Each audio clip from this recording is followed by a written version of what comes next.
अस्सलाम वालेकुम। मेरा नाम डॉक्टर बुशरा वसीम है।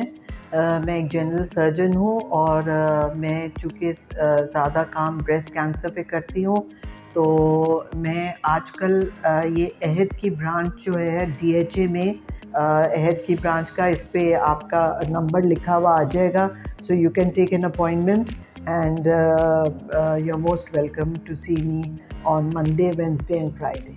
क्योंकि ये ब्रेस्ट कैंसर का महीना है अक्टूबर, तो मैं चाह रही थी कि थोड़ी सी मालूमात आप लोगों को दी जाए, जैसे कि ख़वातीन कैसे अपना ख्याल रख सकें और कैसे इस मर्ज़ से बच सकें। लेकिन सबसे बड़ी बात यह है कि ख़ातून होना ही सबसे बड़ी वजह है, क्योंकि ब्रेस्ट कैंसर किसी भी वजह से हो सकता है। इसके अभी तक कोई वजूहात नहीं है कि भाई ये वजह हो तो ब्रेस्ट कैंसर से हम बच सकते हैं। बट मैं आपको थोड़ी थोड़ी चीज़ें बता दूंगी कि क्या क्या चीज़ें हैं जिससे हम एहतियात कर सकते हैं, बट हम ये कोई 100% गारंटी नहीं है कि आप इससे बच सकें। अब सबसे बड़ी स्टेटिस्टिक्स के बारे में जो कि हम कह सकें कि पाकिस्तान, कराची और साउथ ऑफ कराची बहुत ज़्यादा इसके अंदर ब्रेस्ट कैंसर फैला हुआ है। वजह हमें मालूम नहीं है, क्योंकि हमारा से जैसे हम कहें कि हर 9 में से एक औरत को ब्रेस्ट कैंसर होता है और इसका जो आशारिया है ये और भी घटता जा रहा है। अब अगर हम बॉर्डर को क्रॉस करें, अगर हम इंडिया की तरफ जाते हैं, तो हम कहते हैं कि हर 19 में से एक औरत को ब्रेस्ट कैंसर है। अब इसकी क्या वजह है हम नहीं बता सकते। ये दो तीन चीज़ें जिस पे हम कमेंट कर सकते हैं वो ये है कि वो लोग जो हैं उनकी ग़िज़ा बिल्कुल डिफरेंट है। वो लोग ज़्यादा सब्ज़ी खाते हैं, हम लोग ज़्यादा गोश्तखोर हैं, हम लोग गोश्त बहुत ज़्यादा खाते हैं। वो लोग चलते बहुत हैं, हम लोग चलते बहुत कम हैं। हमारे यहाँ एक्सरसाइज का कॉन्सेप्ट बहुत कम है। और दूसरा, लाइफ़स्टाइल उनका बहुत सिंपल है, हमारा लाइफ़स्टाइल ज़रा सा डिफ़िकल्ट है और हम ज़रा सा जो क्या कहते हैं ख़ुद नुमाइश में बहुत ज़्यादा मुब्तला हैं। तो ये बहुत सारी चीज़ें हैं, आबो हवा का बहुत ज़्यादा असर है। तो जैसे हम कहेंगे 90% या 92% जो है वो एनवायरनमेंट को मैं क्या लफ्ज़ बोलूँ, जो हमारा सराउंडिंग है, जो हमारी एनवायरनमेंट है, वो रिस्पॉन्सिबल है कि ब्रेस्ट कैंसर के अंदर की वजह बन सकती है।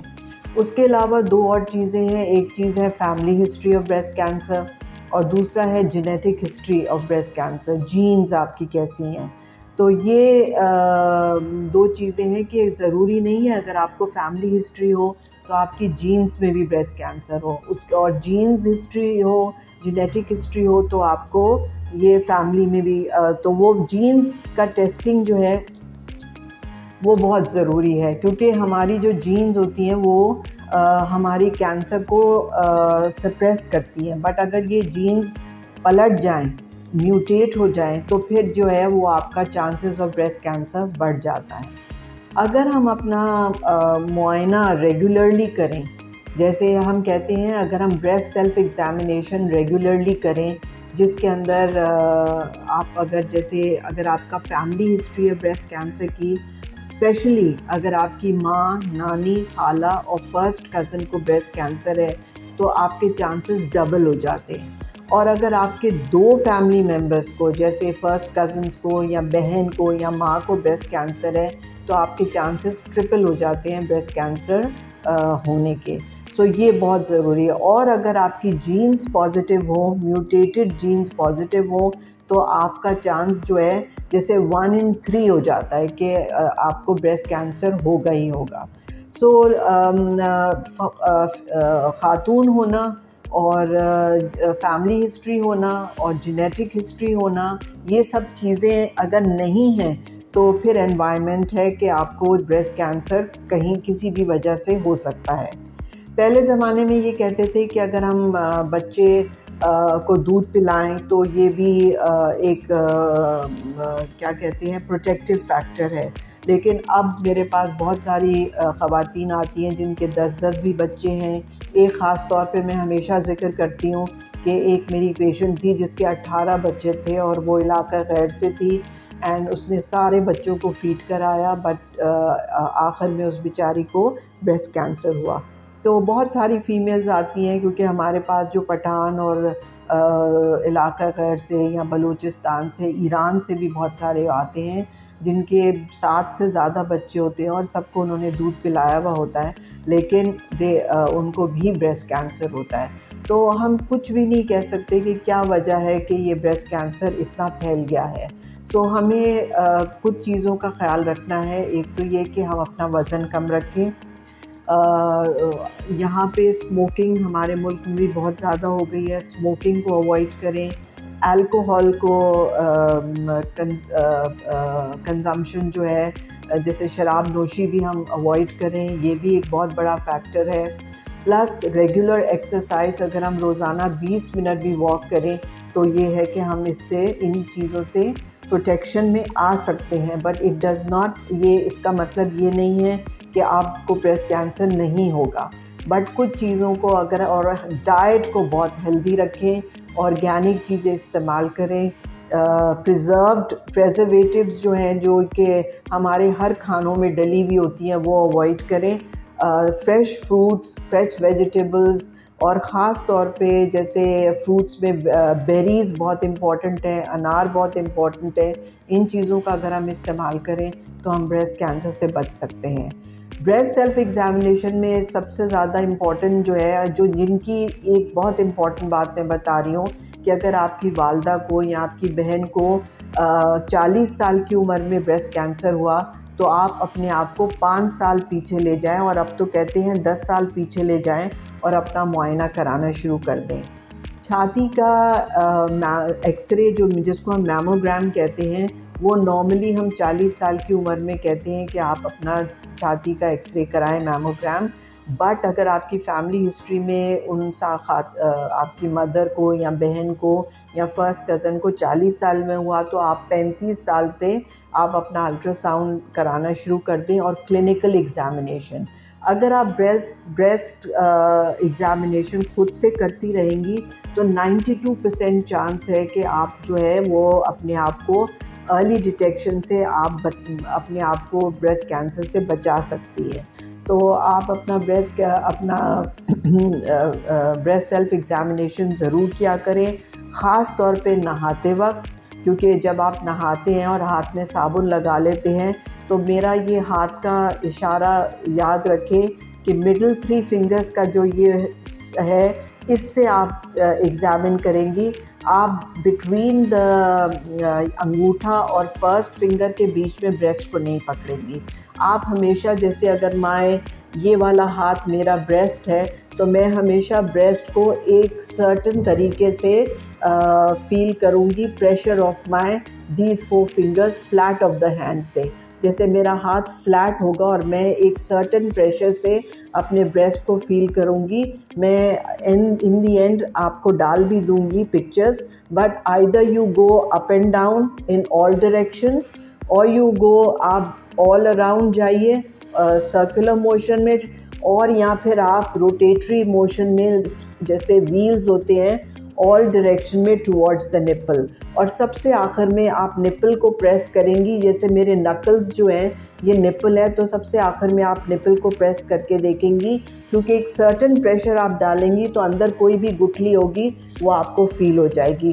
बट कभी भी ब्रेस्ट को थंब और इंडेक्स फिंगर के बीच में पकड़ के ना देखें, और हमेशा जब आपकी पीरियड्स ख़त्म हो जाएं, जो कि मेंस्ट्रुअल साइकिल होती है, जो कि माहवारी कहते हैं, जब वो ख़त्म हो जाए उसके 4 दिन बाद वेट करके फिर अपना ब्रेस्ट एग्ज़ामिन करें, तो ये ब्रेस्ट सेल्फ एग्ज़ामिनेशन में आ जाता है।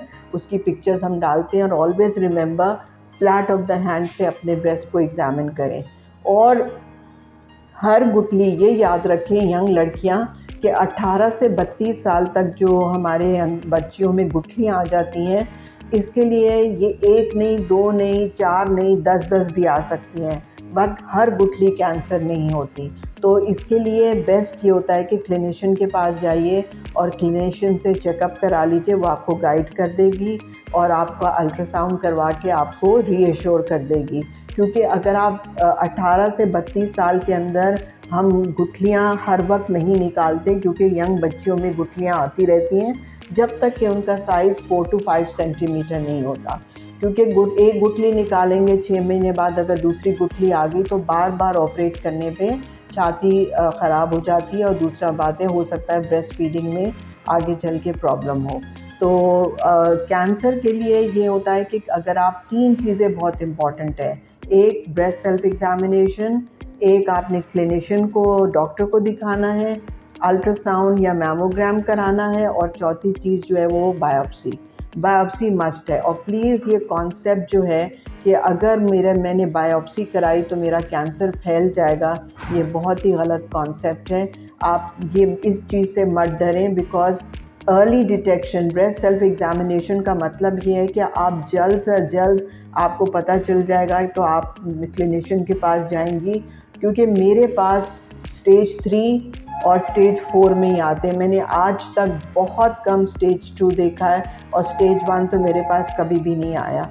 तो स्टेज 3 और 4 आते हैं जो कि हर जगह फैल चुके होते हैं, फिर हम कुछ मदद नहीं कर सकते। लेकिन ये याद रखिए, ये वाहिद कैंसर है जिसका 100% इलाज है, और 100% इलाज का मतलब ये है कि आपका जो सर्वाइवल रेट है वो बहुत बेहतर हो सकता है। तो अगर आपका 3 चीज़ें हम करते हैं, अगर साइज़ बहुत बड़ा हो ब्रेस्ट कैंसर का तो हम पहले दवाई देते हैं, उसको श्रिंक करते हैं जिसको हम कीमोथेरेपी कहते हैं, उसके बाद हम सर्जरी करते हैं, उसके बाद सर्जरी की रिपोर्ट के ऊपर डिपेंड करता है कि हम इसको रेडियोथेरेपी करें या ना करें। तो इन चीज़ों से डरने की ज़रूरत नहीं है, बल्कि ये वाहिद कैंसर है जिसका 100% इलाज है। और अगर अगर आप उस वक्त आएँ जब आप स्टेज 3 हो, फिर भी इलाज बहुत बेहतर है। आपका सर्वाइवल रेट 5 साल का होता है या 3 साल का होता है, या इवन मेरे पास तो अभी तक पेशेंट्स हैं जिनका 10-10 साल भी पूरे हो चुके हैं, एंड माशाल्लाह से they are doing very well. तो 5 साल सर्वाइवल रेट का मतलब है कि अगर आपको कैंसर है तो जो एक नॉर्मल औरत है उससे आप कंपेयर कर सकती हैं कि 5 साल तक ज़िंदा रह सकते हैं। वैसे तो आप घर से बाहर निकले, खुदा न खास्ता एक्सीडेंट हो गया, गोली लग गई, या किसी भी वजह से मौत हो सकती है, लेकिन ये आपको ये पता होना कि मुझे कैंसर हो गया है, ब्रेस्ट कैंसर, और मैं जल्दी मर जाऊंगी, ये कॉन्सेप्ट बिल्कुल गलत है।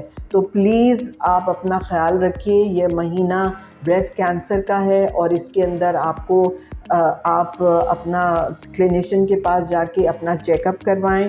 फैमिली हिस्ट्री है तो 5 साल पहले से अपना एग्ज़ामिनेशन शुरू कर दें। अगर आप 40 साल से कम है तो आप अल्ट्रासाउंड से स्टार्ट करें।